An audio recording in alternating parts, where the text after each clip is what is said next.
प्रश्न इनका क्या था, ये माया है, इस माया से हम कैसे छूटें, ये प्रश्न है इनका।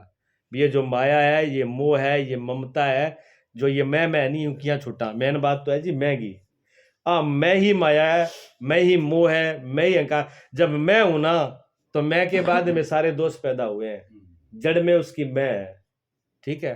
और बाबा जी की है मैं न स्वीकार, वो आपकी मेरी मैं कम नहीं होनी चाहिए, क्योंकि अगर मैं मान लियो भी मैं गलत बोल गई, भी मैंने बेरो को नहीं, मैं जानू को नहीं, तो फिर मैं कम हो जाएगी नहीं।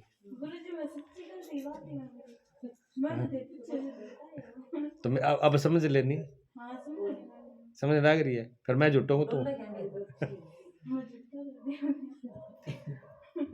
तुम ये कहो मुझे पता नहीं है। मैंने कहा कि आपको पता है, आपने कहा दूसरों को कहा, मैंने कहा दूसरे तो गलती बोल सकते हैं, दूसरे आपको बता देंगे कि ये लड़की है ही नहीं है, कुछ और है, हो सकता है भूत प्रेत घूम रहा हो कोई जिंदा, दूसरा ये भी कह सकता है। पर तू कहती मैं तो नहीं मानूंगी, क्यों कि मुझे दिख रहा है। तो मैंने कहा कलयुग आपको दिख रहा है, कलयुग भी आपको दिख नहीं रहा। फिर आपने कहा ये कह रहे हैं वो कह रहे हैं, ठीक है।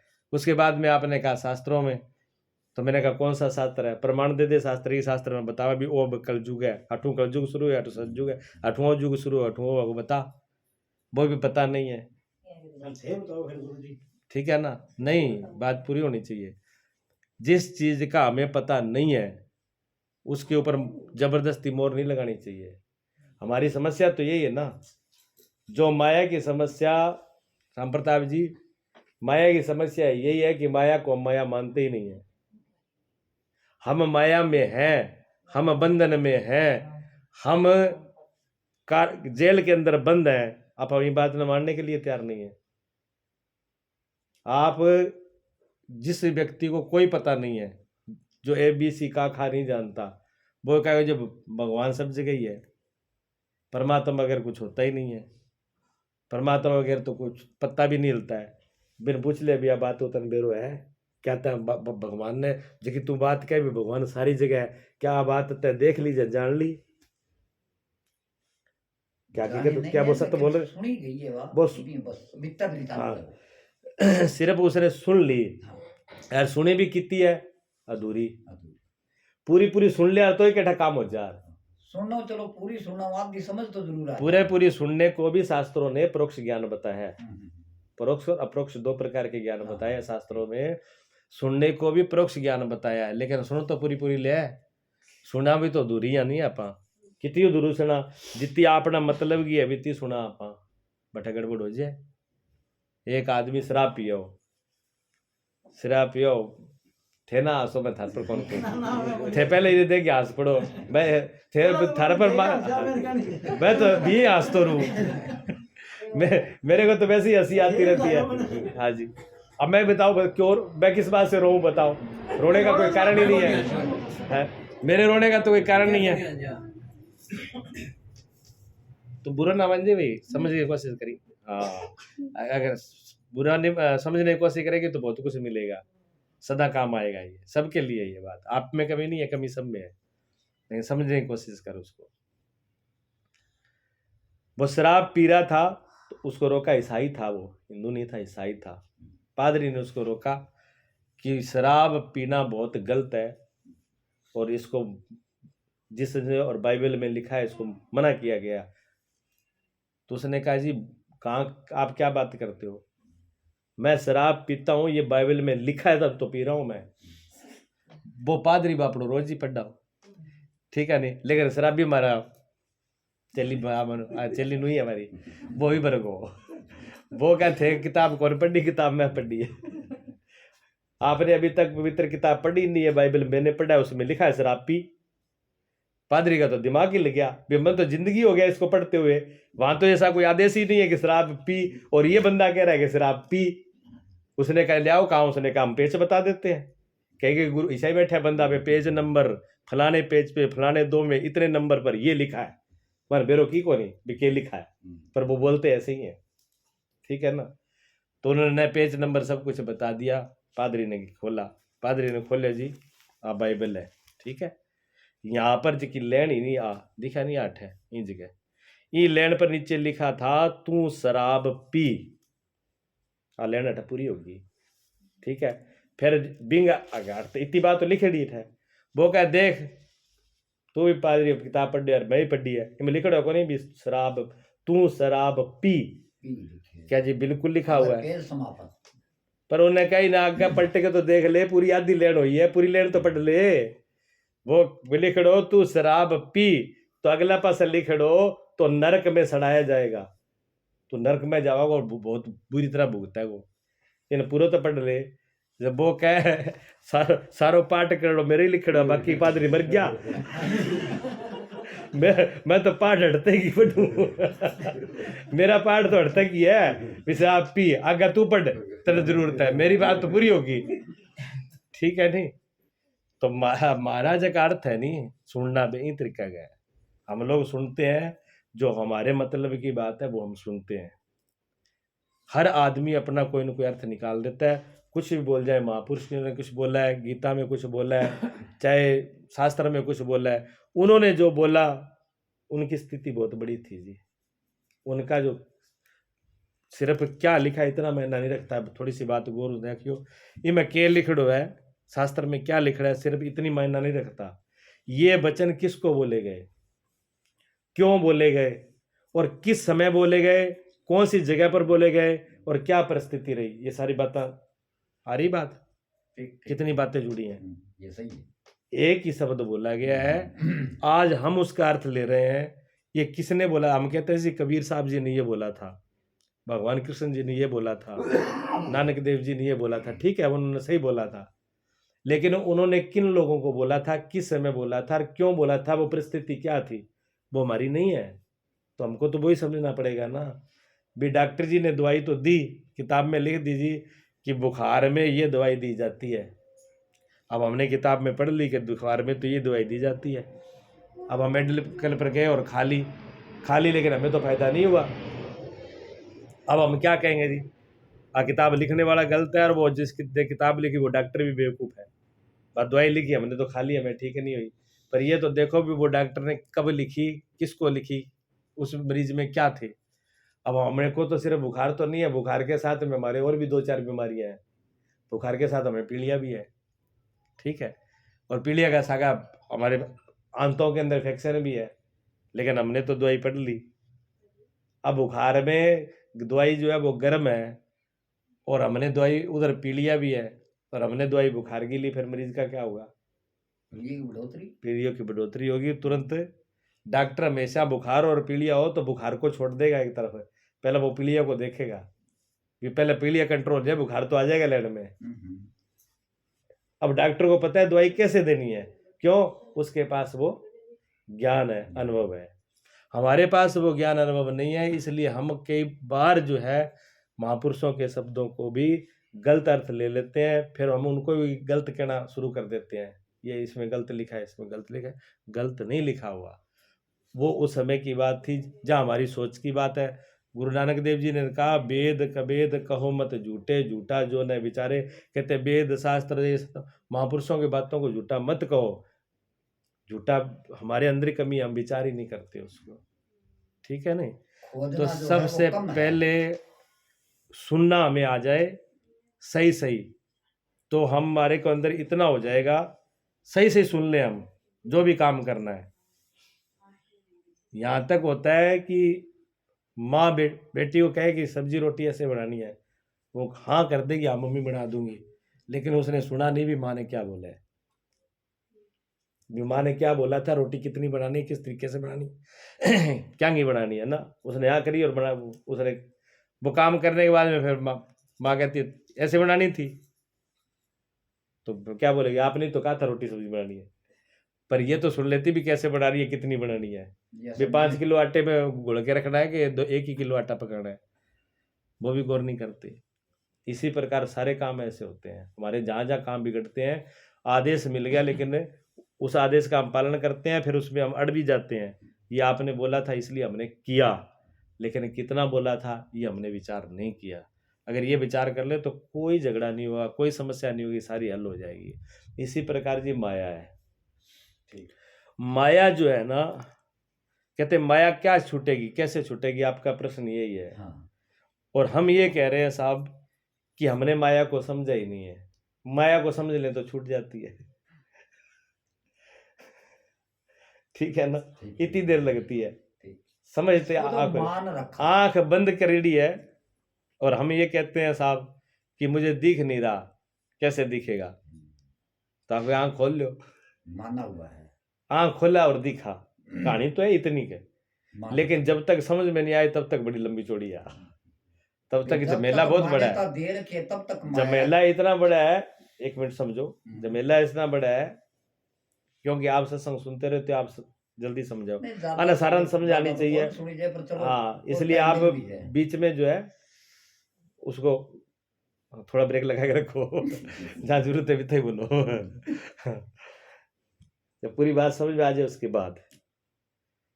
अंधेरा है घर के अंदर, ठीक है, अंधेरा घर के अंदर है, हम किससे लड़ रहे हैं? आपका प्रश्न ये था कि जी माया इतनी है तो उसे लड़ करके तो कैसे पार हो? लड़के तो पार हम हो ही नहीं सकते, लड़के तो मारेंगे, लड़के तो हमारा हारना निश्चित है। क्यों निश्चित है? कि हम उससे लड़ रहे हैं जो है नहीं। अगर राम प्रताप जी यहाँ पर है तो मैं लड़ूं तो हार जीत हो सके, और राम प्रताप जी यहाँ पर है ही नहीं और हमें को लग रहा है भी राम प्रताप जी यहाँ बैठे और फिर लड़ूं तो फिर मैं हारूंगा कि जीतूंगा? कितनी देर लड़ोगा फिर? दिखाई मैं जितनी मर्जी देर लड़ूं मैं हारूंगा, हाँ। ये निश्चित है। ठीक है, अंधकार हमारे घर के अंदर है, ठीक है, अंधकार हमारे घर पे, और अंधकार से हम दुखी हैं। क्यों दुखी हैं बताओ?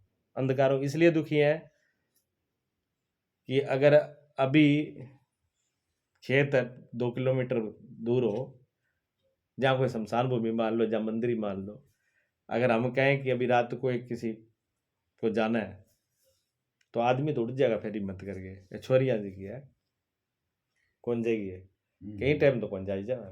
क्यों भी तो रोज जाओ, दिन में भटक जाओ, सरसा उठ जाए, सारा घूम जाए। अब 2 किलोमीटर जाने में क्या है ना, दिन में तो उठ जाऊंगा, लेकिन अब अंधेरो है, अंधेरे में नहीं जाएंगे। अब दिन में कोई भय नहीं था आपको वहां तक, भय किससे पैदा हुआ? अंधेरे से। अंधेरे ने भय पैदा कर दिया।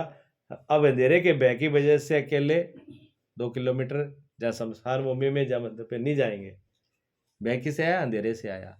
अंधेरे में सिर्फ भय के साथ एक भय नहीं आया, फिर हमने और उसके साथ कल्पना जोड़ दी। अगर अंधेरे में चाहे कपड़ा ही पड़ा हो ऐसे, अब कपड़े में कपड़ा तो एक ही है, वो हिल रहा है। हर आदमी का उस कपड़े के अंदर अलग अलग भय होगा। कोई तो कहे वो ये लटक रहा है ना ऐसे, मुझे लगता है सर्प है, सांप है, खा नहीं जाए। कोई उसको सर्प ही समझेगा, कोई और जानवर समझेगा। जिसके मन में जैसा संस्कार होगा वो कपड़े में वो दिखना शुरू हो जाएगा। है कुछ नहीं, सिर्फ कपड़ा ही है। अगर किसी के दिमाग में भूत बैठा हुआ है ना, तो वो कपड़ों फिर क्या लगा, वो भूत बनता है ना। इसी प्रकार संसार में हमें बहुत सी चीजें जो होती नहीं है वो हमको दिखने लगती हैं। क्यों? वो संस्कार हमारे अंदर है। अगर हमारे अंदर वो संस्कार नहीं होते तो हमें वो चीज नहीं दिखती। और हो सका है किसी के अंदर देवी देवता का भी संस्कार हो तो वो उसको देख करके देवता भी मान सकता है। किसी के अंदर परमात्मा का ही स्वरूप देखा हो तो हो सकता है उसके अंदर इतना वो निर्भय होगा कि एक परमात्मा के अलावा कुछ है ही नहीं, कुछ भी ले क्या फर्क पड़ता है। लेकिन बहुत प्रकार की कल्पना हो सकती है। अब हम क्या चाहते हैं? अंधकार मिटाना चाहते हैं। जब अंधकार मिटाना चाहते हैं तो हमने क्या किया, ये करो लठ ले आओ भाई, सारा छोरा इकट्ठा हो गए, सारा घर का कोई लठ चक ले आओ, तलवार चक ले आओ, फूंकड़ी चिमटा जका सारा चक ले आओ, सब उठा ले आओ। क्यों? अंधकार को बाहर घर से निकालना है।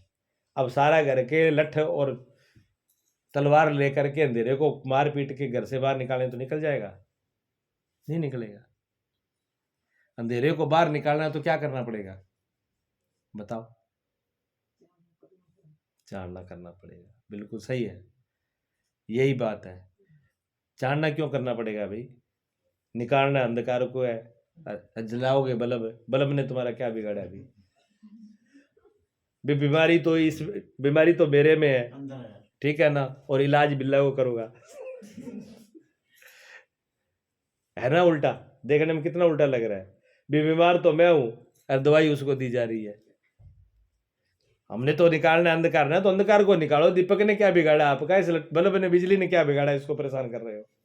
लेकिन आप अच्छी तरह से जानते हो भी अंधकार को निकालने का कोई उपाय नहीं है।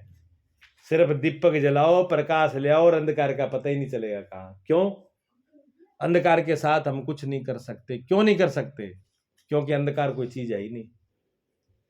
अंधकार अगर चीज होती, कोई वस्तु होती, कोई जीव होता, कोई जानवर होता, तो हम पकड़ के निकाल देते। अंधकार को पकड़ के दिखाओ, आप पकड़े नहीं जाएगा। अंधकार को किधर से भी पकड़ो, कैसे भी मुट्ठी बंद करो, कपड़ा लेके पोटली बांधो, ठीक है, पेटी में भर के ले जाओ, बाल्टी से बाहर ढो के ले जाओ, जाएगा ही नहीं। क्यों? है ही नहीं। होता तो चला जाता। घर में अगर पानी भरा हो तो बाल्टी भर के बाहर फेंक के आओगे, पर अंधकार को कैसे फेंकोगे? अंधकार को फेंकने का कोई उपाय नहीं, क्योंकि वो था ही नहीं। क्यों नहीं था? क्यों दिख रहा था? क्योंकि वहां प्रकाश नहीं था, इसलिए दिख रहा था। जब प्रकाश वहां आ जाएगा तो वो दिखेगा नहीं। प्रकाश आने के बाद में आपको दिखता है कि अंधकार जाता हुआ? बताओ। सारा गेट पासा हो जाइए, अभी अंधकार में लट्टू जगा रहा हूं। जब बल्ब जगाते हो तब कहते हो कि मैं अंदर बल्ब जा रहा हूँ, गेट से पासे हो जाना। कोई बीच के अंदर अंधकार के बीच में आ गया तो बीच में दब जाएगा, नीचे एक्सीडेंट नहीं हो जाएगा। लेकिन किसी को नहीं कहते, चाहे गेट बंद हो, चाहे खिड़कियां बंद हो, चाहे खुली हो, कोई बात नहीं, सिर्फ बल्ब जगाना है। बल्ब जगाने के बाद में, और 1 बजे की बात देखो, वो अंधकार हजारों साल से कमरा बंद रहा, थोड़ी बहुत नहीं, हजारों साल से कमरा बंद रहा, हजारों साल से उसमें अंधकार था। क्यों? प्रकाश था नहीं। तो वो अंधकार ये नहीं कहता कि जी मैं 1000 साल से यहाँ कब्जा करके बैठा हूं, आज तुम आगे क्या कब्जा करे। अभी प्रकाश से लड़ता है अंधकार? बिल्कुल नहीं लड़ता। चाहे कितना ही साल पुराना क्यों ना हो, बल्ब जलाते ही अंधकार चला जाता है, क्योंकि अंधकार नहीं है। इसी प्रकार ये जीव माया में जन्म जन्मांतरों से, युगों युग से, अनादि समय से ही क्यों ना उलझाओ, कितनी बड़ी माया में क्यों ना उलझाओ, कितना भी इसके पास तेरा मेरा क्यों ना हो, जगह थे को ना महाराज जी क्या करा, कोई संत महात्मा ही भजन कर सकते हैं, वो मोक्ष को जा सकते हैं, हम तो गृहस्थी में है, गृहस्थी वाला हम क्या करते हैं? बिल्कुल झूठी बात है, 101% झूठी बात है। जितना साधु कोई जा, साधु ऊपर से पढ़ा था क्या?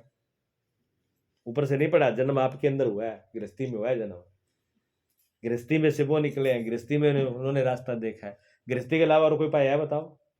आने का तो एक ही उपाय है। एक ही उपाय है ना, एक ही रास्ता है। जाने का तो फिर भेद हजारों क्यों रास्ते जी? हैं, लेकिन आने का एक है। फिर भेद किस बात का है? फिर भेद नहीं है, भेद इस बात का है कि हम अपने आप को बचाना चाहते हैं, बहाना लेकर के। बहाना बचाना चाहवा भी, अपने को कोई बहाना मिल जाए कि ये तो हमारे बस का नहीं है, ये तो कोई दूसरा कर सकता है, उसे हम बच जाएंगे। नहीं, पहले अपनी जिम्मेवारी लेनी पड़ेगी कि मेरी जिम्मेवारी है और मैं इस माया से बड़ी आसानी से निकल सकता हूं। क्यों? अगर परमात्मा ने मुझे मानव का शरीर दे दिया, ये मनुष्य का चोला दे दिया, तो उसी दिन मुझे ये अधिकार दे दिया था कि आज से तू आजाद है, तेरे पे कोई बंधन नहीं है। तू चाहे तो अपनी मर्जी से बंधन में रहे, और जिस दिन तू चाहेगा उसी दिन बंधन से बाहर है। ये अधिकार परमात्मा ने जन्म के साथ दिया है। किसको? मानव मनुष्य को। सिद्ध, स्वयं सिद्ध अधिकार, स्वयं सिद्ध अधिकार है इसको। ये तभी हट सकता है। तो ये बहाना दे करके, दूसरे के ऊपर टाल करके हम कहें जी हमारे बस की बात नहीं है, तो बहुत बड़ा भ्रम है। हमारा चाहे कितना भी मोह क्यों ना हो, कितना भी हम लोभ में क्यों ना पड़े हो, कितना भी हमें अज्ञान लगता हो, कितना भी हमें कमजोरी लगती हो, कितना भी ये लगता है कि मैं इस जंजाल से बाहर नहीं आ सकता हूं, इस बात को छोड़ दो आप। जिस दिन आपने निर्णय ले लिया कि मुझे इससे बाहर होना है, दुनिया की कोई ताकत नहीं है कि आपको बचा ले। लेकिन मैं एक ही बात कही थी कि हमको दिखता नहीं है बंधन, हमको दिखता नहीं है माया, हमको दिखता नहीं है मोह। मोह को भी हमने क्या कह दिया? तो ममता है, बिना मांगी ममता पे टब्बल पड़ा है के? हाँ, इतनी देर लगती है आपको? बिना ममता के मोह के भी आप तो मोढ़ा हो, महात्मा हो, आपको क्या है? आप तो मोह ममता ना करो तो ही चल जाएगा। हम तो गृहस्थी वाले हैं, बिना मोह ममता के घर परिवार चलता है? अच्छा चलता है, बिल्कुल चलता है। महात्मा क्या राक्षस हो जाते हैं? अगर मोह ममता महात्मा ने छोड़ दी तो राक्षस तो नहीं हुए, उनके अंदर और दया और करुणा आ जाती है। संतों के जितने जितने महान संत हुए हैं जिनका नाम है दुनिया में, उनके अंदर तो और भी ज्यादा दया थी। कितने जीवों पे दया करी उन्होंने, कितने कितने उलझे हुए फंसे हुए लोगों का उद्धार कर दिया, अपनी तपस्या का फल उनको दे दिया कि दूसरे सुखी हो जाए। अगर उनमें दया और प्रेम न होता तो वो कैसे देते बताओ, है? लेकिन मोह ममता तो उनमें नहीं थी, पर दया और धर्म और क्षमा और करुणा उनके अंदर थी, भरे हुए थे वो। उससे जो भी आता उसको लुटाते हो, किसी को नहीं। कितने जीवों का कल्याण किया, कितने जीव जो है इसमें फंस करके अपने आप को फंसा हुआ मान करके और दुखी हो रहे थे, उन्होंने उनको आजाद करवाया। तो अगर उनमें करुणा दया ना होती तो फिर तो संत उनको माना ही नहीं जाता, फिर महापुरुष किस बात के थे। लेकिन मोह और ममता नहीं थी। हमने मोह ममता को और रूप दे दिया, श्रृंगार दे दिया। हमने अपने बंधन को, है तो पैरों में हाथों में जंजीरें, लेकिन उन जंजीरों को हमने क्या मान लिया कि जंजीरें थोड़ी है तो गहना है। ये जंजीरें नहीं है तो गहने हैं, ये सोने की है, ये सोने का कड़ा है, ये हार है, ये कानों में डालने वाला है, ये नाक में डालने वाला है। हमने उनको श्रृंगार का नाम दे दिया। अब श्रृंगार को छोड़ना चाहेगा बताओ? श्रृंगार कोई उतारना नहीं चाहता। अगर ये समझ ले कि वास्तव में बेड़ी है, श्रृंगार नहीं है, ये बेड़ी है और इसमें हम फंसे हुए हैं, तो उतार देंगे। पर बेड़ी को श्रृंगार मान ले तो झंझट होगी ना। वो हमारे साथ हो रही है, बहुत समय से चला आ रहा है ये जाल, और उस जाल में फंसे फंसे हमने उसको भूल गए कि हम जाल में हैं। अब हम वो जाल भी हमें क्या लगता है, ये तो हमारा घर है। अगर मोह ममता और माया छोड़ दी तो हमारा क्या होगा? फिर तो परिवार ही छूट जाएगा, फिर अब कहाँ जाएंगे? घबराहट होती है जी। अगर कह देना बिल्कुल यार सारा कोई मोह माया छोड़, कोई दिख कैसे छोड़ दे मोह ममता, इनको छोड़ करके फिर हम कहाँ जाएंगे? बिना परिवार के मैं कैसे जीऊंगा? सीधा ऐसे लगता है। अरे और बढ़िया जिएगा जब तेरी बेड़िया से जब आजाद हो जाएगा, जब आप पे कोई बंधन नहीं हुआ तो और मस्ती में जिएगा। कैसे जिएगा और मस्ती में? जेलर भी जेल में रहता है और कैदी भी जेल में रहता है। जेलर भी जेल में ही रहता है और कैदी भी जेल में रहता है। लेकिन कैदी जिंदगी बीत करता है गुलामी की। अपनी मर्जी से खा नहीं सकता, अपनी मर्जी से उठ नहीं सकता, अपनी मर्जी से घूम नहीं सकता और उस बाउंड्री से बाहर जा नहीं सकता। और जेलर को ऐसा लगता है कभी मैं जेल में हूँ? जेल में होते भी उसको कभी लगता है भी जेल में हूँ? जेल में होते हुए आजाद है, जी चाहे खाए, जी चाहे पहने, जी चाहे सोए, जी चाहे आए, जी चाहे जाए और ड्यूटी पूरी निभाए, फिर भी आजाद है। हाँ, अगर मोह छूट जाए तो आप घर में रह करके बाल बच्चे पालोगे, सब कुछ भी करोगे, लेकिन जेलर की तरह आजाद भी होगे। उसकी जिंदगी कुछ और होगी। लेकिन हिम्मत करनी पड़ेगी इसके लिए, देखना पड़ेगा, वास्तव में देखना पड़ेगा कि मैं जंजीरों में जकड़ा हुआ तो नहीं। लेकिन जंजीरों को हमने जकड़ करके भी क्या मान लिया? ये मेरा श्रृंगार है, ये मेरा घर है, इसके बगैर मैं कैसे जीऊंगा? अब ये समस्या बड़ी हो गई। जब हम उसी के साथ ही आत्मसात कर लिया, उसी को अपना मान लिया, उसी में अपने जीवन को मान लिया, तो फिर हम उसको कैसे छूटेंगे ना? छूट ही नहीं पाएंगे, क्योंकि हम उसको देखना ही नहीं चाहते, सच्चाई को देखना ही नहीं चाहते। सत्य को अगर देख ले, हम सच्चाई को जान ले, तो कितनी देर रुकेंगे? मैं ये कहूँ कि इस घर में आपको बहुत जी नहीं पाओगे, आपके सांस घुट जाओगे, आप जिंदा नहीं रहोगे। घर से बाहर निकलो, आप घर से बाहर नहीं निकलोगे। मैं कितना ही कहूँ भले, आप घर से आपको कैसे जिंदा नहीं रहेंगे? हमने जी जान लगा के बनाया है इस मकान को, अपने जीवन की ताकत लगा दी, खून पसीने से तैयार किया है। हम इसको कैसे छोड़ दे? नहीं छोड़ेंगे। और अभी आग लग जाए, और हमें लगे कि अब सांस जाने वाले हैं, तो मैं कहूँ नहीं रुक जाओ, आराम से, कुछ नहीं होगा, तब भी नहीं मानोगे, गेट से बाहर मिलोगे। पहला जान बचाओ, इसको बाद में देखेंगे। क्यों? देख ली ना, देख ली कि वास्तव में ये आग है। हाँ, महापुरुषों ने कहा ये संसार जलती आग है, इस आग से झट भाग कर आ शांत शीतल देश में, हो जा अमर, हो जा अजर। महापुरुष संत हुए, उनकी वाणी है ये, संतों की। कहते ये संसार जलती आग है, पर हम कहते हैं भी महात्मा नहीं दिखी होगी जलती आग। यहाँ तो मजे आ रहे हैं संसार में जी, है खूब बढ़िया रिश्ते हैं, कोई बुआ है, कोई ताई है, कोई ताऊ है, कोई चाचा है, कोई बहन है, कोई भाई है, कोई पतो है, कोई पतनो है। यहाँ तो सब मजे आ रहे हैं, और आप कह रहे हो अगली जलती हुई आग, आग कहाँ है जलती हुई? क्यों ना प्रताप जी, लग रही है ना? बात तो ठीक है। हाँ भी वो अगर वो आग लगती तो फिर इतने रिश्ते इतने मजबूत कैसे होते? नहीं है। वो हमको आग नहीं लग रही, किसी को लगी होगी। गौतम बुद्ध को आग लगी, पूरा राज छोड़ के चले गए। स्वामी महावीर को आग दिखी हो, पूरा राज छोड़ के चले गए। बड़े बड़े राजा महाराजा हुए, उनको इसमें आग दिखी, वो छोड़ करके चले गए जंगल में। उन्होंने कहा इसमें यहाँ सुख कहाँ है? जिस जहाँ हाथ डालो वहीं दुख, जहाँ डालो वहीं दुख, जहाँ डालो वहीं दुख। महापुरुष कहते हैं ये दुकान किसकी है? दुखालय है, दुख की दुकान है। तो दुख की दुकान पे आप क्या सुख लेने जा रहे हो? कभी नहीं मिलेगा। कि आदमी पहुंच गए क्या मैं बूट चप्पल की जूतों की दुकान पे चला गया, और जूता की दुकान पर जाके क्या कह जी 1 किलो रसगुल्ला तोल दे, तोल देगा? वो क्या 2-4 जूता लेना तो बात करे। रसगुल्ला की दुकान नहीं है ये, यहाँ रसगुल्ले नहीं मिलते हैं।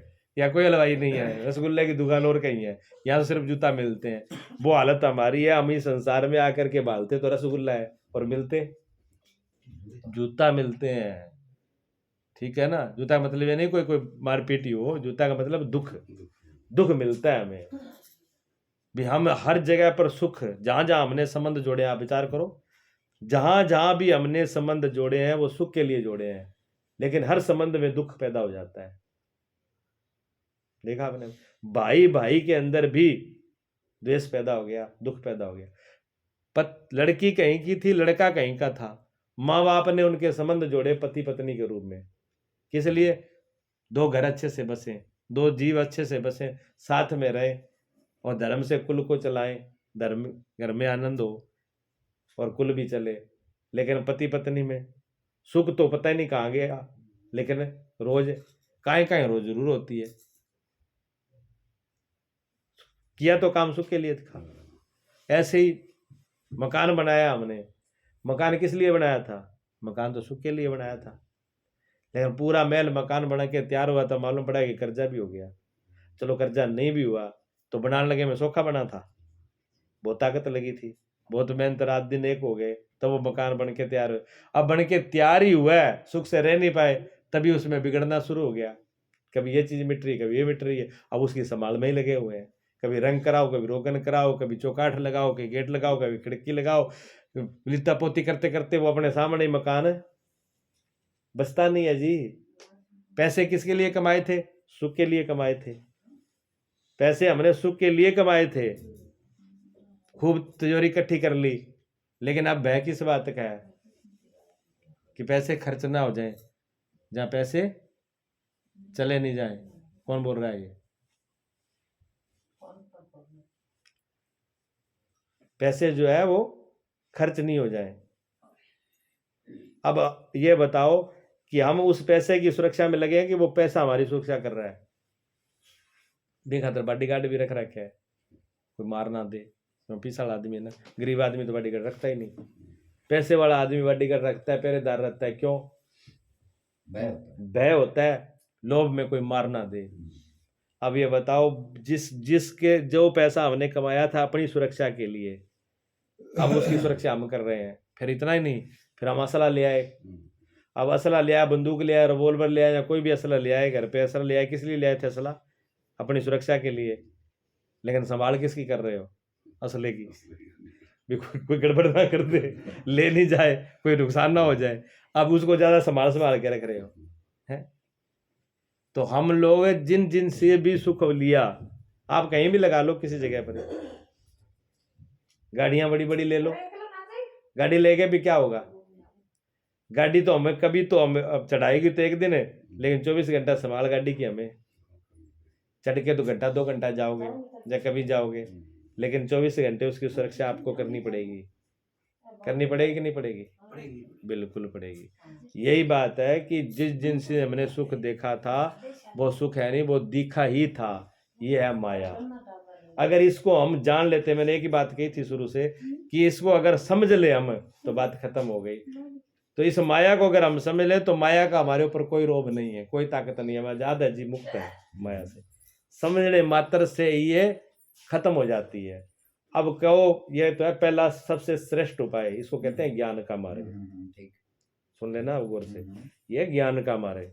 ज्ञान का मार्ग सबसे उत्तम मार्ग है, सबसे बड़ा है, लेकिन सबसे कठिन भी है। भी समझते ही कोई देख ले मुक्त हो जाए, लेकिन ऐसा बहुत कम होता है।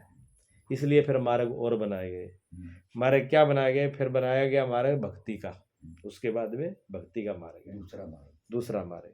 भक्ति के लिए उन्होंने कहा कि जो आदमी इतनी ये समझ नहीं रखता, जिसकी जो कहता है जी ये समझो, ये वो प्रकृति, ये बीमारी हमें समझ में नहीं आती, तो उन्होंने कहा अगर कुछ भी नहीं समझ रहे तो जिसने इसकी रचना करी है, ऐसा कोई रचनाकार सर्वशक्तिमान परमात्मा कोई सत्ता है, आप उसको मान लो।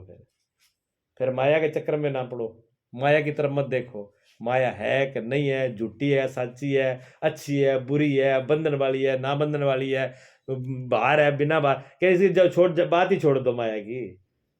दूसरे भक्ति वाले कहते हैं जी माया की बात मत करो। किसकी करो? मायापति की बात करो, परमात्मा की बात करो। अगर बात करनी है तो परमात्मा ही करो। इसका क्या करना है जिससे अपना रास्ता ही नहीं है, जिस रास्ते जाना ही नहीं है, माया से कोई मतलब ही नहीं है। कहते जी उससे वो परेशान करती है, करते रहो परेशान। परेशान जब कर रही है ना, जब आप उसे तो ध्यान देते हो, आप तो उसकी तरफ जुड़ जाओ। फिर वो कहता है जी माया बहुत ताकतवर है। जो माया मुड़ जाए ना, वो कहे जी माया में बहुत ताकत है, मोह बड़ो दुखी है, मोह बड़ा प्रबल है। अर्जुन ने भी कहा, अर्जुन ने कहा कि प्रभु आप कहते हो मन को वश में करो, मन में वश में करो, मन में मन ऐसे मालूम पड़ता है 10 हाथियों का बल है, इतना तो बलवान मालूम पड़ता है। और वो जैसे हवा को ऐसे मुट्ठी में बंद करना हो, इतना इसको पकड़ने में कठिन लग रहा है। और आप कहते हो मन को बस में कर लो, कैसे हो जाए? मेरे बस का नहीं है ये। भगवान हंस गया, उन्होंने कहा तू सही कह रहा है, तेरे बस का नहीं है, इसीलिए तो कह रहा हूं जो तेरे बस का नहीं है वो मेरे पे सौंप दे। जो तेरे बस का नहीं है वो मेरे वाले कर देना, मैं अपने आप ही देख लूंगा कितना बस में नहीं है।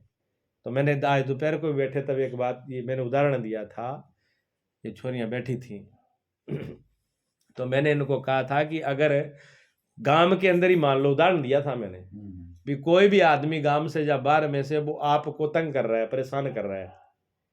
क्यों परेशान कर रहा है? क्योंकि वो आप में, आपसे हर प्रकार से ताकत में बड़ा है।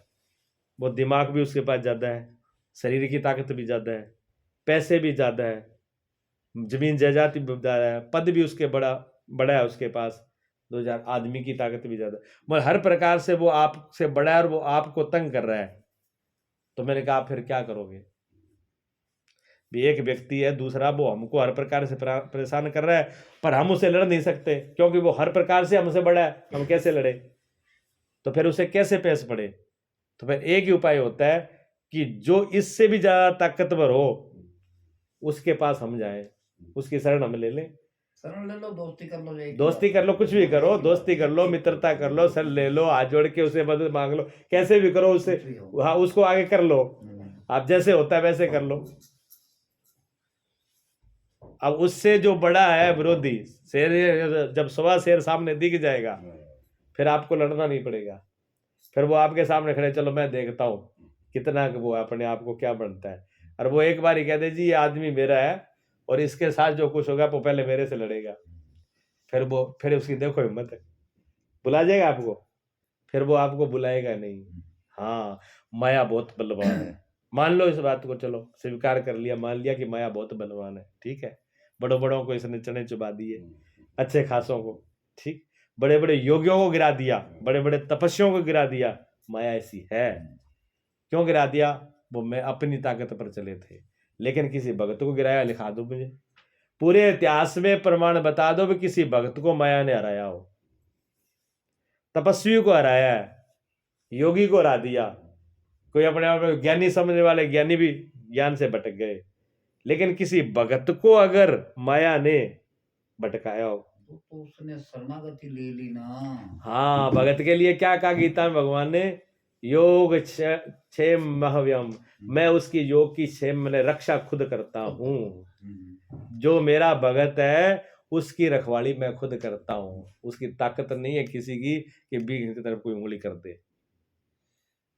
इसलिए संतों को, भक्तों का कोई अपराध कर दे तो संत भगत कुछ नहीं कहते, लेकिन वो नहीं बख्शता फिर, क्योंकि वो उसके पीछे खड़ा है। वो कहता है अच्छा तूने मेरे भगत को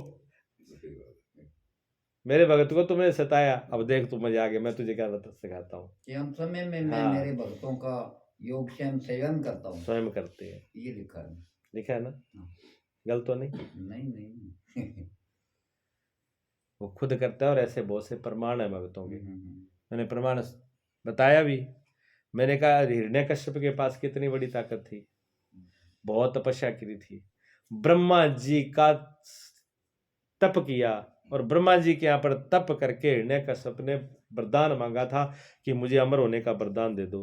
ब्रह्मा जी ने कहा जी ये तो संभव नहीं है, प्रकृति और विधान के विरोध है ये बात, कि कोई अमर हो जाए, ऐसे कैसे अमर हो जाएगा, कोई नियम ही नहीं है, ये नियम नहीं है, आप और मांगो।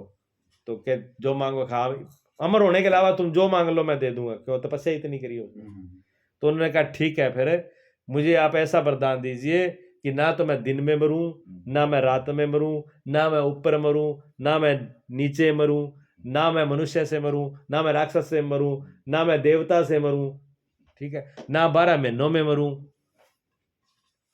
ना शस्त्र से, न अस्त्र से। अब ऐसे 11 वरदान मांगे उसने। 11 वरदान ऐसा मांगने के बाद में ब्रह्मा जी ने कहा तथास्तु, ठीक है।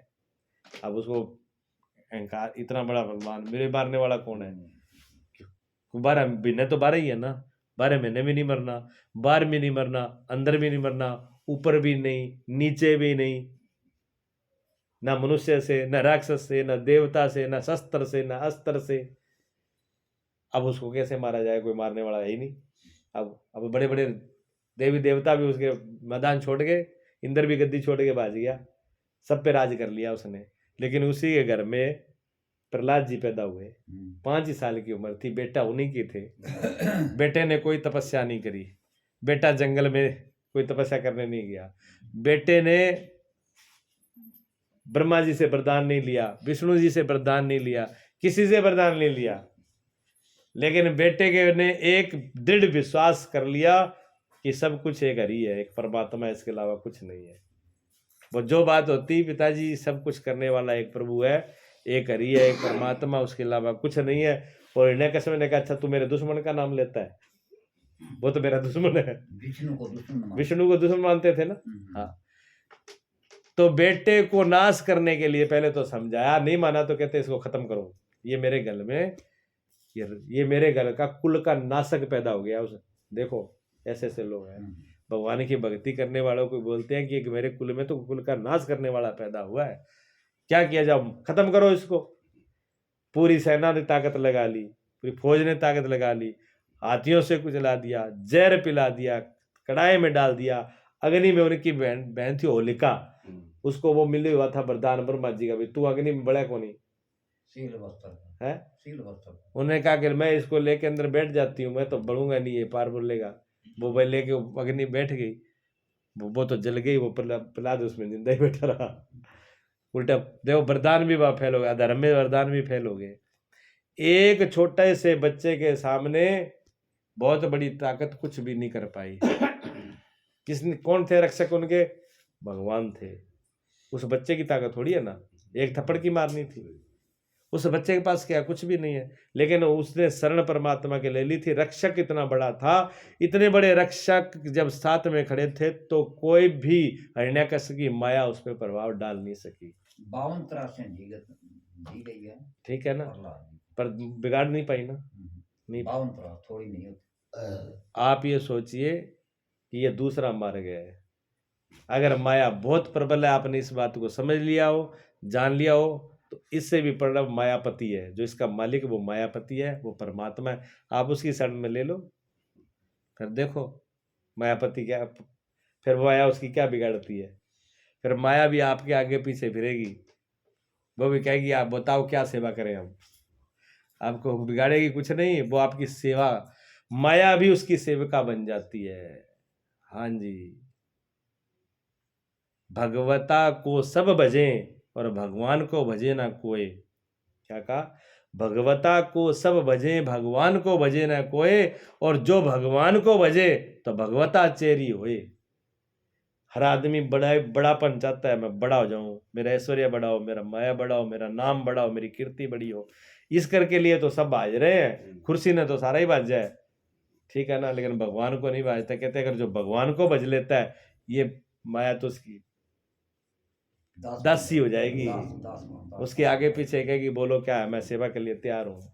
भक्तों के ऐसे सेवा के लिए तैयार है, भक्तों का कुछ बिगाड़ नहीं सकती माया, भक्तों की सेवा। लेकिन एक सच्ची शरण से, सच्चे हृदय से, सच्चे भाव से भगवान की शरण ले ले, ये मार्ग है जी दूसरा। ठीक, कोई कोई इसके भी अधिकारी नहीं है। वो कहते हैं जी क्या करें, शरण तो हम ले लें, शरण तो लेने के लिए हम तैयार हैं, शरण तो हम ले लेंगे, शरण की मना नहीं कर रहे, पग पकड़ लेंगा, झुक भी जाएंगे। लेकिन झुके तो सन पकड़े, झुके तो तब नहीं जब कोई दिखे। वो परमात्मा हमें दिख नहीं रहा तो हम कैसे पकड़ लें उसकी, बीमारी आ गई ना। है बहुत से लोगों की बात रहती है कि जब तक वो दिखेगा ना तब तक सिर किसके आगे झुकाएं, सिर तो हम झुका देंगे पर वो दिखे तो तब झुकाएंगे। सूक्ष्म से भी अति सूक्ष्म बताया तो फिर वो दिखेगा कैसे। अब ये उनकी समझ में नहीं आता, ऐसे वर्ग के लोग हैं, ठीक है, तो वो भक्ति भी नहीं कर सकते, भक्ति उनके बख्श ही नहीं है। भक्ति तो जी वो है जो ना दिखे फिर भी श्रद्धा कर ले, उसी का नाम तो भक्ति है। वो कहता है मुझे दिख तो नहीं रहा पर मुझे भरोसा बहुत है, विश्वास। हाँ, विश्वास और श्रद्धा का नाम ही भक्ति है। नहीं दिख रहा कहीं भी, लेकिन फिर भी उसको इतना विश्वास है कि भले ना दिखे लेकिन है जरूर। और वो पत्थर में भी जो इतनी दृढ़, इतनी विश्वास होती है तो पत्थर में भी मान लेता है कि इसमें है, और पत्थर से भी प्रकट कर लेता है। लेकिन ऐसा सबका भाव नहीं है कि वो पत्थर में भी इतना विश्वास कर ले या किसी रूप में विश्वास कर ले, इतना विश्वास उसमें नहीं है। तो फिर उनके लिए भी महापुरुषों ने मार्ग दिया, गीता में भी है, महापुरुषों ने बताया वो तीसरा मार्ग है, वो कर्म का मार्ग है। उसको क्या बताया, कर्म का मार्ग। वो कहते हैं चलो भगवान आपको नहीं दिखा तो मत मानो, कोई जरूरी थोड़ी है। फिर एक काम करो, जो भी काम कर रहे हो काम करो पर फल की इच्छा छोड़ दो, कर्म सब करो निष्काम भाव से करो, सेवा करो, दान करो, पुण्य करो, दूसरे का भला करो, पुरुषार्थ करो, लेकिन बदले में कोई चाह ना हो इससे मुझे ये फल मिलेगा, फल की चाह छोड़ दो, निष्काम होकर के। इसको गीता में भगवान ने बार बार कहा, अर्जुन कर्म करने में तेरा अधिकार है, फल में अधिकार नहीं है। बार बार कहा है, एक बार नहीं कई बार कहा है, काफी जगह कहा है कि आपका कर्म करने में अधिकार है, फल में अधिकार नहीं है। और ये बात आप भी जानते हो भी हम फसल बीज सकते हैं लेकिन फल नहीं लगा सकते, फसल की सेवा भी कर सकते हैं लेकिन फल नहीं लगा सकते, फल अपनी मर्जी से आता है। हम कोई भी काम करें फल हमारे हाथ में नहीं है, वो करना तो हमारे हाथ में है। बच्चा पढ़ाई तो कर सकता है जी जान से, लेकिन रिजल्ट में कितने नंबर आएंगे ये उसके हाथ में नहीं है, ये अगले के हाथ में है। अगर हमने पूरा जी जान से सही तरीके से किया, पढ़ाई किया, तो जी हमें नंबर मिलेंगे। अगर हमने कोई कमी रख दी, कोई भूल भी कर दी, हमने सब सब्जेक्ट पढ़ा है, सब कुछ हमें याद है, लेकिन लिखने में अगर हमने भूल कर दी तो उस भूल से भी हमको नंबर हमारे कम हो जाएंगे, वो इतनी भूल भी मार करेगी, ठीक है ना। इसीलिए कर्म तो इतने प्रकार के हैं, कौन सा अच्छा कर्म है, कौन सा बुरा कर्म है, कैसे कर्म के बड़े विभाग हैं, हम तो निर्णय नहीं कर पाएंगे क्या क्या कर्म, कौन सा पुण्य है कौन सा पाप। लेकिन शास्त्रों में जो विहित कर्म बताए हैं ये कर्म अच्छे हैं, दूसरों का भला करना, सेवा करना, दान पुण्य करना, भूखे को भोजन देना, या समाज की कोई सेवा करना, मतलब अच्छा जो कर्म जितना भी बताया गया है धर्म में। तो पर हित सम धर्म नहीं भाई, पर पीड़ा सम नहीं अदमाई। तुलसीदास ने कहा दूसरों का हित करने के बराबर कोई धर्म नहीं है, दूसरों का हित करना, और दूसरे को पीड़ा देने से बड़ा कोई अहित नहीं है, ठीक है ना। तो हमें दूसरों का हित होता हो, दूसरों को पीड़ा न पहुंचे, दूसरे को हमारे से दुख न पहुंचे, दूसरों की हम हानि न चाहें, ऐसा कोई भी अगर हम जो भी कर्म कर रहे हैं वो अच्छा कर्म है, शुभ कर्म है। लेकिन उसके अंदर भी शर्त यह है कि उसके बदले में मुझे मिल जाए, तो फिर बात गई। बदले में हाँ, शिव जी में लोटा तो चढ़ाओ, कहते हैं शिव जी में लोटा चढ़ाओ, और सुबह सुबह सब चढ़ाते हैं। लेकिन बच्चों से पूछा लोटा क्यों चढ़ा रहे हो, नंबर अच्छा आ जाए, पास हो जाए, बुद्धि दी, तो उन्होंने इच्छा पहले रख ली, ठीक है। उनसे थोड़े से बड़े, हाँ जी, छोटी सी बात होगी, हाँ बोलो। जैसे ज्ञान योग की भक्ति आपने बताई और प्रेम योग की भी बताई और प्रेम योग की हम बता रहे हैं, कर्म योग की, हाँ कर्म योग की हम बता रहे हैं। लेकिन इस कर्म योग में जो मतलब फल मिलता है वो मरने के बाद मिलता है या पहले मिलता है? कर्म योग में हाँ जी, अगर किसी के पास सूक्ष्म दृष्टि हो ठीक है, तो वो उसी टाइम ही मिलेगा, वो समझ जाएगा। ठीक है, ठीक है। अगर किसी के पास दृष्टि थोड़ी सी स्थूल है, बड़ी है, नहीं समझ पा रहा तो वो थोड़ा सा समय लगा करके समझ पाएगा। हम जो भी कर्म करते हैं ना, जिस घड़ी करते हैं उसी घड़ी हमें कर्म हमारे पे लागू हो जाता है, शुरू हो जाता है उसी टाइम में। लेकिन उसको समझने के लिए थोड़ी बुद्धि तीक्ष्ण चाहिए। जैसे उदाहरण देता हूं मैं, जैसे हमने एक भूखे को भोजन दिया, भूखा था वो व्यक्ति, तड़प रहा था, और हमने उसको प्रेम से भोजन दिया। भोजन देने के टाइम में अपने हृदय की स्थिति देख लेना, एक प्रसन्नता होगी, खुशी होगी, आनंद होगी, हो गया ना। तो जिस टाइम ने हमने वो कर्म किया उसी टाइम ही अब हमको शांति और सुख और आनंद दे गया, तो फल तो उसने उसी टाइम दे दिया। लेकिन इस बात को कोई कोई अनुभव कर पाता है, सब नहीं कर पाते। लेकिन कुछ लोग मान लेते हैं जी आज हम कर रहे हैं तो थोड़ा टाइम के बाद में हमको फल देगा। ठीक है, हमने बीज बीजा, हम किसान हैं, हमने बीज आज बीजा, फल कब आएगा? 6 महीने बाद, 3 महीने बाद, जो भी फसल की अवधि है, ठीक है ना। 6 महीने बाद उसका फल आएगा। बीज हमने आज बीजा, ठीक है, तो जब उसका फल 6 महीने बाद ही आना है तो हम उस बीज को 6 महीने बाद क्यों ना बीजे? तो हम गलती कर रहे हैं ना वहां पर। जब फल उस पे 6 महीने बाद ही आना है और आज ही मैं फिर क्यों बीज रहा हूँ? मैं 6 महीने बाद ही बीजूंगा, मैं बेवकूफ थोड़ी हूँ। विचार करो इस पे थोड़ा सा। विचार तो है, ठीक। क्यों? फल जब बीज बीजा था हमने तभी शुरुआत हो गया था। क्यों? वो बीज टूटना शुरू हो गया, बीज उसी वक्त गलना और टूटना शुरू हो गया। बीज गला और टूटा, फिर उसमें अंकुर आया, अंकुर के बाद में फिर उसमें तना आए, फिर उसमें पत्ते आए, फिर उसमें फल आए। लेकिन शुरुआत तो यहीं से हो चुकी है। लेकिन हमें तो फल 6 महीने बाद दिखा, उसी समय से चल पड़ा था ना। लेकिन फल हमने 6 महीने बाद देख पाया। लेकिन जो सूक्ष्म दृष्टि वाला है उसने तभी देख लिया था। अगर ये दृष्टि न होती तो फिर आज 6 महीने पहले बीजने की जरूरत भी नहीं थी। उसी टाइम बीज लेते, फसल काट लेते, फल ले लेते। ऐसे मतलब है कि ये अब दूसरी तरफ देख लो, ये तो शुभ की तरफ है। कर्म योग आपने बताया, इसमें अगर कोई किसी तरह से कोई त्रुटि भूल चूक हो जाए तो फिर इसका त्रुटि भूल चूक नहीं होगी अगर उसमें फल की आशा ना होगी तो। अगर फल की आशा होगी तो त्रुटि होगी। अगर फल की आशा हो गई उसमें, अगर फल के जिम्मेवार हमने चाह लिया तो बस त्रुटि उसी टाइम हो गई। त्रुटि उसमें एक ही है हर कर्म में। अगर हमने अपने आप को बीच में डाल दिया, ठीक है, अपनी मैं को बीच में डाल दिया, अगर हमने उसे चाह कर ली तो बस हो गई त्रुटि। अब उसका फल हमें भोगना ही पड़ेगा, पार नहीं पड़ेगा। वो कैसा ही हो, फिर वो अच्छा भी हो तो भी बुरे उसमें चला गया। इसलिए भगवान ने कहा कि जो भी कर्म करता है उसकी तू फल की अच्छा मत कर, उसको मेरे पे अर्पित कर दे, मुझ पे छोड़ दे, फल मुझ पे छोड़ दे। तू आशा मत कर, फल मुझ पे छोड़ दे, फल तुझे मिलना ही मिलना है। लेकिन तुझे बीच में नहीं आना बस। अगर तू करता रहेगा तो तुझे भोगना ही पड़ेगा। करता है वही भोगता, करता है वो भोगता है। तो जड़ में उसमें करता है जी। अगर कर्ता छूट गया, उसका कर्तापन छूट गया तो फिर कोई भी कर्म उस पर लागू नहीं होगा। और अगर कर्ता आया, चाहे वो बुरा, दोनों लागू नहीं, दोनों ही नहीं होंगे, भला बुरा दोनों नहीं होंगे।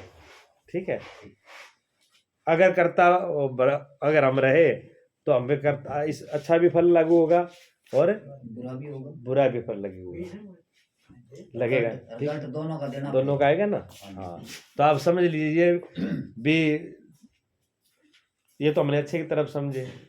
जैसे हम बुरा कर्म करते हैं, मान लो कि हमें किसी को गाली निकालनी है, गाली किसने निकालनी है?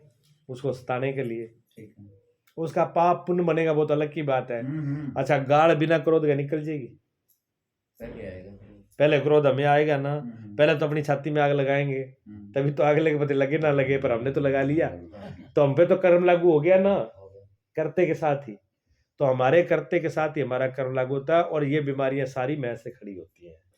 तो तीसरे मार्ग में भी अपने आप को छोड़ना पड़ता है, कर्तापना को छोड़ करके, और फल की इच्छा, फल को त्याग करके, फल का मैं मेरे हाथ में नहीं है फल, उसको छोड़ करके जो करे, जो भी करता है वो भी मुक्त हो जाता है। फिर उसको कोई कर्म बांधता नहीं है। कर्म नहीं बांधता इसका मतलब माया उसको नहीं बांधती है। माया नहीं बनती। प्रश्न यही था कि माया से कैसे छूटे हैं। कैसे? 3 उपाय हैं। तो इनमें से देखने मात्र से भी छूट सकते हो, हाँ हाँ, उसको समर्पण करके भी छूट सकते हो, और अपने आप के निष्काम हो करके अपने आप को कि मैं ये किसी फल का दो मार्ग तो कठिन नजर आ रहे हैं। 2 मार्ग, कर्म योग और ज्ञान योग, दोनों कठिनता से प्राप्त है, लेकिन ये जो प्रेम योग है ये सरलता से प्राप्ति हाँ नहीं है। है भी। है इसको ना? महापुरुषों ने कहा है, इसको सरलता महापुरुषों ने से कहा है, प्राप्ति है इसकी। भक्ति स्वतंत्र सकल सुख कानी, हम्म, और बिन सत्संग न पावे प्राणी। गोस्वामी तुलसीदास जी ने रामायण में लिख दिया कि भक्ति से बड़ा कोई स्वतंत्र मार्ग और मस्ती वाला मार्ग नहीं है। भक्ति स्वतंत्र है, कोई बंधन नहीं है, कोई नियम नहीं है, कोई किंतु परंतु नहीं है, सब कुछ और सुख की खान। भक्ति ऐसे है जैसे ड्राइवर आगे ड्राइवर गाड़ी चला रहा है और हम पीछे वाला सारी सीट पे आराम से मस्ती से सो रहा है, और जब मंजिल आ गई, यहाँ से कहाँ जाना है, दिल्ली जाना है, दिल्ली जाना है, अब हमें कोई पता नहीं है राह कहाँ है, किधर से जाएगा, लेकिन ड्राइवर हमारे पास इतना बढ़िया है, वो कहते हैं आप बैठ जाओ, गाड़ी किस जगह पर है भाई पहुंच जाएगी, और हम गाड़ी में आराम से मस्ती से सो रहे हैं, और गाड़ी पहुंच गई दिल्ली ठिकाने से, उन्होंने कहा साहब आ गया उतर जाओ। ये है भक्ति का मार्ग, ये सरल, ठीक है ना, तो यही नजर आया ये सबसे सरल है, क्योंकि स्वतंत्र भी है, बढ़िया है। इसलिए भक्ति करो, भक्ति में एक ही है, बेईमानी ना करो, भक्ति के अंदर बेईमानी ना करें। बस भक्ति में बेईमानी क्या है कि तन भी तेरा, मन भी तेरा, सब कुछ है तेरा, और तेरा तुझको सौंपते क्या लगे है मेरा, लेकिन सौंपते नहीं है। कबीर साहब कहते हैं तन भी मेरा, धन भी मेरा, सब कुछ है मेरा, और मेरा मुझको सौंपते जी धड़के तेरा। फिर भी तेरा जी धड़क रहा है भाई। ये तो शायद कहते तो हम रोज है, कवि ने लिख दिया होगा ये, कहते तो हम रोज है, विपरीत पक्ष जो बताया है वो तो फिर कवि ने लिखा है, विपरीत लिखा है। ये विपरीत इसलिए लिखा ना आदमी की हालत देख करके। हाँ, ये भी आदमी कहता तो है लेकिन सौंपता नहीं है, देता नहीं। कहते जी सारा कुछ आपका ही है, मैं भी आपका हूँ, घर मकान भी आपका है, सब भी मकान आपका है, पर दे को नहीं है कोटी है। मैंने मुझे लिया के नेहरू प्रलापा छोड़ गया, किसान आंदोलन प्रलापा से गुरुजी वापस लौट के नहीं आए, क्यों गुरुजी वापस आ जाएंगे तो कुछ कुछ मेरे को जरूर कहेंगे, ये तो खेड़ो छोड़ा को नहीं क्या आज रात टपा लो गुरुजी दिन का दिखाऊंगा थारा राम है, जब मुड़ के पाछा ना आ जाओ तो मैंने कह दियो है, रात रात तो गुरुजी टपा लो की कह लो, लड़का बात है, इसे राह पर चढ़ा गया हूँ। कई आदमी जो ये होते हैं ऐसे करोगी है इसी जन्म में तो जैसे भाई कई आदमी जो होते हैं वो नेत्रहीन होते हैं, या जन्म से संत लाइन में भी चले जाते हैं जी, जन्म से, जैसे 5 वर्ष की या 7 वर्ष की आयु में या 10 वर्ष की आयु में संत लाइन में चले जाते हैं जी, और फिर भी वो कष्टों की भोगता बने रहते हैं। तो ये पीछे कर्मों का होता हाँ, है कि इसी कर्म से जुड़ता है? नहीं हाँ जी, पीछे और दोनों थोड़ा सा विस्तार दीजिए। अभी का तो हमारा अज्ञान ही है, अभी का जो मौके का है ना, हाँ जी, मौके में तो हमारा कारण अज्ञान बनता है, ठीक है जी, ठीक है। और जो ये मिला है, जो मिला है, अगर हम महापुरुषों की बात को लेकर के, शास्त्रों की बात को लेकर चले, तो इसमें बिल्कुल आप सत्य बोल रहे हो कि पहले बनती है प्रारब्ध, पाछे बनता है शरीर, तेरी तुम भोगत है कहेगे दास कबीर, ठीक है ना। इसमें भी महापुरुषों की वचन है कि ये शरीर बाद में बना है, पहले इसका सुख दुख का भोग बन चुका है, विधान तो इसका बन चुका, अब विधान इसका बन गया, अब ये वो तो इसको भोगना ही है, लेकिन ये कैसे भोगता है। अब ये आप कहोगी संत हो गए, महात्मा हो गए और भगत भी हो गए, ज्ञानी भी हो गए, तो क्या भक्तों को कष्ट नहीं आ रहा, भगत भी तो कष्ट भोग रहे हैं, यही बात है, ठीक है ना। जो ज्ञान जिसको ज्ञानी पुरुष है, बहुत से योगी हैं, योगी पुरुषों को भी है, ज्ञानी है, ज्ञानी पुरुषों को भी है। अभी आप देख लो, मौके पे देख लो, वृंदावन से स्वामी प्रेमानंद जी रोज टीवी पर आते हैं, रोज मोबाइलों में लोग देख रहे हैं, 20 साल से उनकी किडनी खराब है, योगी भी है, मैंने भगत काफी भी बार है, उनका प्रवचन भी सुना ठीक है ना। हाँ जी। ज्ञानी पुरुष है वो, हाँ, भगत हाँ, भी है, सुना कोई सुना। कमी नहीं है उनमें, हाँ। तपस्या भी की है। हाँ। लेकिन 20 साल से किडनी खराब है और साइरोसिस भी होती है, डॉक्टर भी लगते हैं, रोज उनका इंजेक्शन भी लगता है, रोज दवाई भी लगती है, पूरा सब कुछ लग रहा है उनके शरीर में, लग सब कुछ रहा है। लेकिन एक हमारे में और उनमें एक अंतर है कि हम अभी अज्ञान, अगर हमें ये बात हो जाती तो हम रोते चिल्लाते पूरे गांव को इकट्ठा कर देते, लेकिन उनको ज्ञान है, वो चिल्लाते नहीं है, वो कहते हैं ये तो प्रारब्ध है, भोग, ये शरीर का भोग है, भोगे जा रहे, वो अपना उस भक्ति में मस्त है। उनको देखा आपने कभी शरीर के लिए किडनी के हाय किडनी खराब होगी नहीं, ऐसा तो उनके रोते। मुख पर कोई कोई मंडरा भी नहीं रहा, मुख पर इतना चिन्ह भी नहीं मिलेगा, नहीं कोई चिन्ह नहीं मंडरा रहा, नहीं मंडरा रहा ना। नहीं। हाँ ये है, ये प्रत्यक्ष प्रमाण है। बहुत लंबे तो हम नहीं, लेकिन हमारे सामने है, और हमने ऐसे एक नहीं, हमने कई महापुरुषों को देखे हैं। मैं ऐसे कई महापुरुषों से मिल चुका जिनके पास शरीर से देखे तो उनको बहुत कष्ट है, लेकिन फिर भी बड़े आनंद में सो रहे हैं, वो आनंद में पड़े हो। हमें वो शरीर में इतने क्या है, शरीर की तकलीफ है, ये प्रारब्ध है, पूरा हो जाएगा, बाकी रोने क्या स्वामी हाँ रामसुखदास जी थे, के तो वो भी तो हाँ। शरीर से मतलब कैंसर पीड़ित थे। रामसुखदास जी, रामसुखदास जी, हाँ गले में कैंसर था। हाँ, गले में कैंसर स्वामी था। रमन के गले में कैंसर था। हाँ। स्वामी रामकृष्ण परमहंस जी, विवेकानंद जी गुरु, उनके गले में कैंसर था। ऐसे बहुत से महापुरुष हुए। तो विवेकानंद जी भी, आप ये क्या सोच रहे हो कि विवेकानंद जी 42 साल की उम्र में शरीर छोड़ के चले गए, तो आप क्या सोचते हो स्वस्थ शरीर छोड़ गए? उनको बहुत रोग थे, पता नहीं। विवेकानंद जी का नाम और उनका शौर्य तो हम गीत गाते हैं, लेकिन उन्होंने जो कष्ट भेजे विवेकानंद जी, उनके ऊपर उन पे तो हम कभी दृष्टि डालते ही नहीं, देखते ही नहीं। हम सोचते हैं आप कितने सुखी होंगे। विवेकानंद जी को बहुत रोग थे, एक नहीं था, हार्ट का रोग उनको था, बीपी उनको हो गया था, शुगर उनको हो गया था, कितने तो उनको रोग हो गए थे। उनका शरीर आगे चला ही नहीं, शरीर 42 साल में तो वो अपना काम पूरा कर गए। उससे पहले उन्होंने कितने कितने कष्ट झेले। कष्टों की, उनकी जीवनी की हम चर्चा नहीं करते, हम दबा देते हैं, हम ऊपर ऊपर से पकड़ लेते हैं। महापुरुषों ने कष्ट झेले, लेकिन वो रोते नहीं है, क्यों? उनके अंदर ज्ञान उदय हो चुका है, ज्ञान और समता, समता। हाँ, समता कब आएगी?